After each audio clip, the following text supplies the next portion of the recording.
বলেন কি নাম আপনার বাচ্চার? আব্দুল্লাহ। আব্দুল্লাহ। কি সমস্যা ছিল অপারেশন আগে? ব্রেনের সমস্যা ছিল, মানে ব্রেনের কান্না সমস্যা হতো? করতো বেশি। অতিরিক্ত কান্না করতো? হ্যাঁ হ্যাঁ।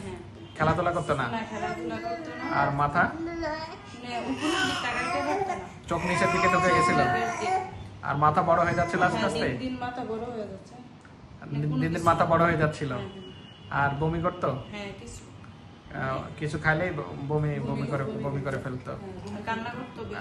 অনেক অতিরিক্ত কান্না করতো? অতিরিক্ত করতো। তাহলে মেন সমস্যা ছিল মাথা বড় হয়ে যাওয়া, হ্যাঁ, বড় চোখ হয়ে নিচের দিকে চলে যাওয়া, বমি, অস্থিরতা আর অনেক কান্না করা, এগুলো সমস্যা ছিল।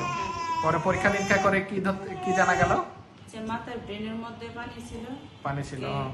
এটা- এটা ধরা পড়ছে। রোগের নামটা সম্পর্কে জানেন? কি বলে রোগটাকে? হাইড্রোকেফালাস বলে। হাইড্রোকেফালাস বা বাংলায় জলমাথা বলে, চল। বা হাইড্রোকেফালাস বলে আর কি। তো এখন এটার জন্য কি অপারেশন করছেন? অপারেশনের নাম মনে আছে? কি অপারেশন করছেন? শান্ট, ভিপি শান্ট করছেন।